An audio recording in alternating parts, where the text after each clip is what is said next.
आप सभी को ही पता है कि कोई भी केस करने से, किसी भी तरह का कोई भी केस हो, उसको करने से समय, पैसा और रिलेशंस खराब हुआ करते हैं। लेकिन फिर भी आप सभी लोग कोर्ट में केस करने के लिए बहुत ही ज़्यादा अपनी तत्परता दिखाते हैं। तो क्या कोर्ट में केस करने से ज़िंदगी आसान हो जाती है?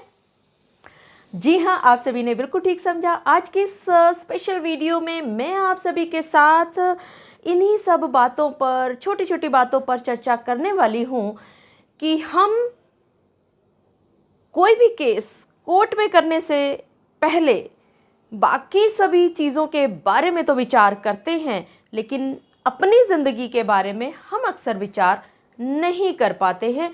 तो इसका असर क्या पड़ता है हमारी ज़िंदगी पर, आज इन छोटे छोटे पहलुओं पर हम आपसे चर्चा करेंगे।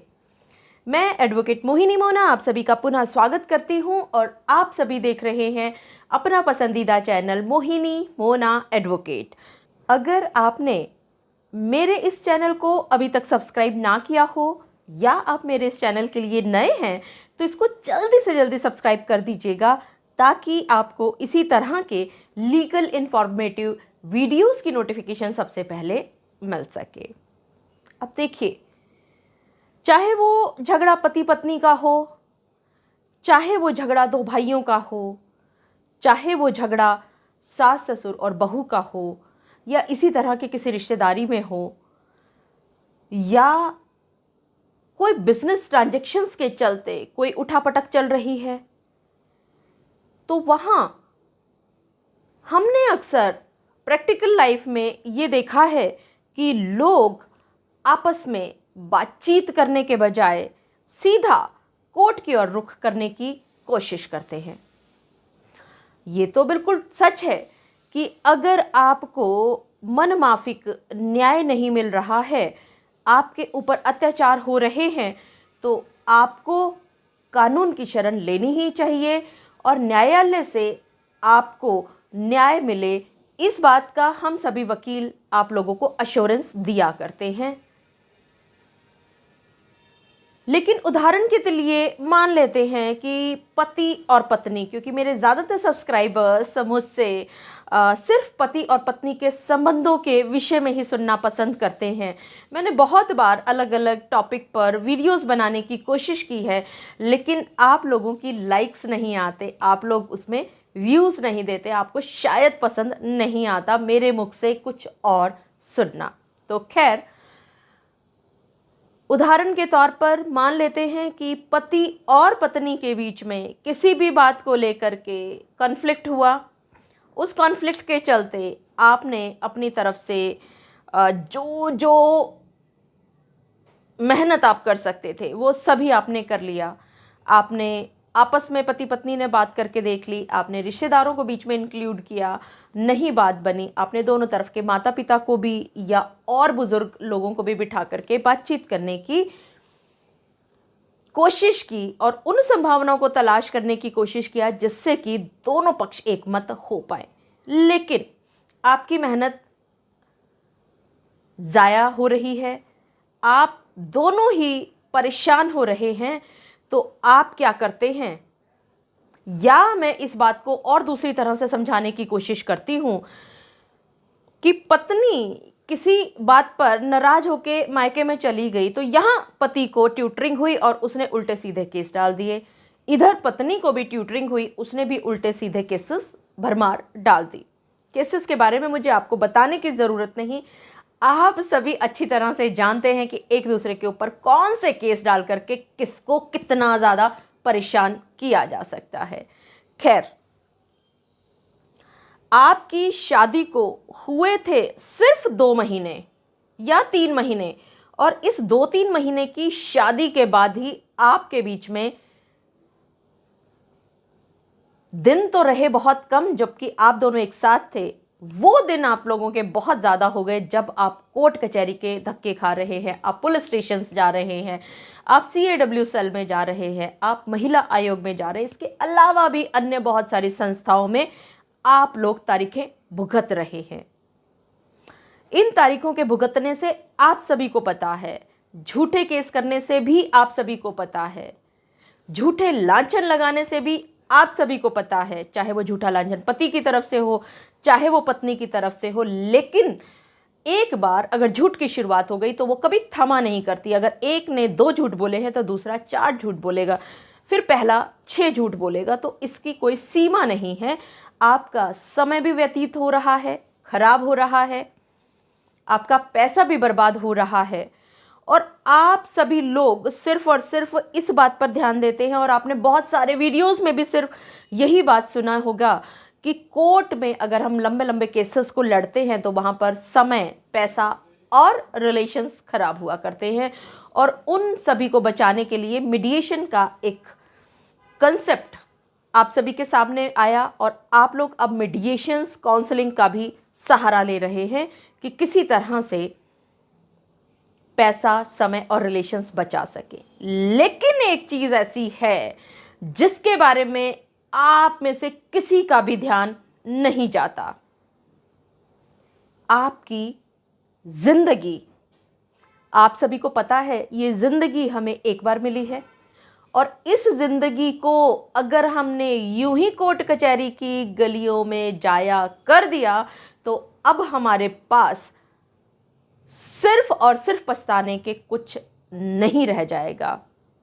क्या आपने कभी ये बात सोची है कि आपकी शादी हुई है, 2-3 महीने हुए हैं, अभी आप एक दूसरे को ढंग से पहचानते भी नहीं, यानी आप एक दूसरे की पसंद या नापसंद को नहीं जानते।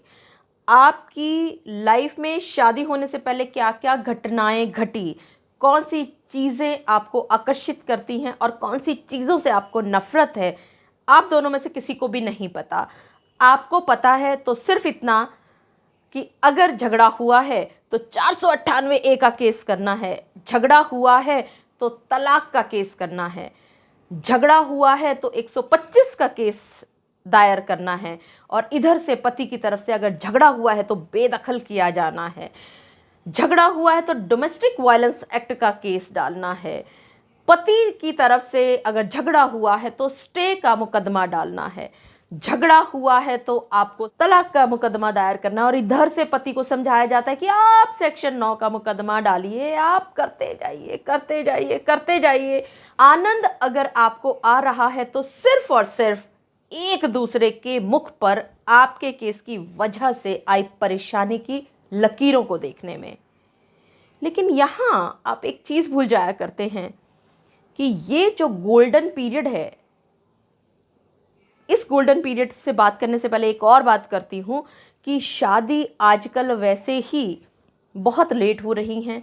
पहले कभी शादी हुआ करती थी, बच्ची की उम्र 18 हो गई तो एकदम से माँ बाप लड़के को खोजना शुरू करते थे। उधर से लड़का 21 साल का हुआ नहीं कि उसके हाथ पीले कर दिए जाते थे, और वो दोनों अपनी ज़िंदगी, अपना समय व्यतीत हंसी खुशी से किया करते थे। लेकिन आज शादी होते होते ही 40 तक की उम्र में आप लोग पहुंच रहे हैं। अब शादी होने के बाद, क्योंकि आपका जो वो गोल्डन पीरियड जिसकी मैं बात पहले कर रही थी कि वो गोल्डन पीरियड जो आप एक दूसरे के साथ, एक दूसरे को समझने में, एक दूसरे के साथ को महसूस करने में, एक दूसरे के साथ को महसूस करके उसमें खुशी पाने में जो पा सकते थे, आपकी ज़िंदगी जो खुशनुमा हो सकती थी, आपकी ज़िंदगी जो खुशनुमा हो सकती थी, वहीं पर आपने अपनी ज़िंदगी को नरक बना दिया। क्या आपने ये सोचा है कि ये जो गोल्डन पीरियड है ये वापस नहीं आने वाला? अगर आप कल को एक दूसरे के साथ समझौता भी कर लेते हैं, एक साथ भी हो जाते हैं, तो भी आपने 5-6 साल गोल्डन पीरियड के निकाल दिए। अब आप 50 के आसपास हो गए हैं। क्या आप खाक जिंदगी जिएंगे? सॉरी टू से, लेकिन 50 के बाद होने के बाद आपके शरीर में वो ताकत नहीं रहती, आपका वो रुतबा नहीं रहता, आपके पैर लड़खड़ाने लगते हैं। मैं सबकी बात नहीं कर रही हूँ, लेकिन आप मान के चलिए ऊपर से आप कितने ही यंग क्यों ना नज़र आते हो, लेकिन अंदर ही अंदर आपका शरीर खोखला होता चला जा रहा है। वो गोल्डन पीरियड जो आप एक दूसरे के साथ रह सकते थे, मज़ा कर सकते थे, अपनी ज़िंदगी को और खुशनुमा बना सकते थे, वो आपने सारा खो दिया। तो आप कोर्ट में झूठे केस करके या फालतू के केस करके, झूठे लांछन लगा करके अपनी ज़िंदगी को मुश्किल में कर रहे हैं, ऐसा मेरा सोचना है। लेकिन आप इस विषय में क्या सोचते हैं? आपके अनुसार अगर कोर्ट में केसेस चल रहे हैं और आप अहम पर, जिद पर अड़े हुए हैं, झूठे अहम को बड़ा होते हुए देखना चाहते हैं, तो मैं आपसे एक सवाल आज पूछना चाहूँगी कि क्या इस तरह के केसेस करने से, लंबे लंबे कोर्टों में केसेस करते हुए घूमने से, क्या आपकी ज़िंदगी आसान हो जाएगी? मुझे पूरा विश्वास है कि आज के इस वीडियो के माध्यम से आप सभी को ये भली भांति पता चल गया होगा कि आप लोग जब कोर्ट के अंदर केसों की जब झड़ियां लगाया करते हैं तो एक के बाद दूसरा, दूसरे के बाद तीसरा, तीसरे के बाद चौथा केस लगाने की होड़ में रहते हो। हालांकि आपके मन में कहीं at the back of your mind ये रहता है कि आपका समय, पैसा और रिलेशंस खराब हो रहे हैं, लेकिन आप ये बात भूल जाते हैं कि आप अपनी ज़िंदगी को भी जोखिम में डाल रहे हैं, आप अपनी ज़िंदगी को भी नरक बना रहे हैं अपनी इस झूठी अहम को पूरा करने की वजह से। मुझे पूरा विश्वास है कि आप सभी को मेरा आज का वीडियो भी बहुत अच्छा लगा होगा। अगर आपको मेरा आज का वीडियो भी अच्छा लगा तो इसको लाइक और शेयर करना ना भूलिएगा। और हाँ, अगर आप मेरे चैनल के लिए नए हैं तो इसको जल्दी से जल्दी सब्सक्राइब कर दीजिएगा, ताकि आपको इसी तरह के लीगल इन्फॉर्मेटिव वीडियोस की नोटिफिकेशन सबसे पहले मिल सके। अपना और अपने परिवार का बहुत अच्छी तरह से ध्यान रखिएगा। Thank you, take care, bye bye.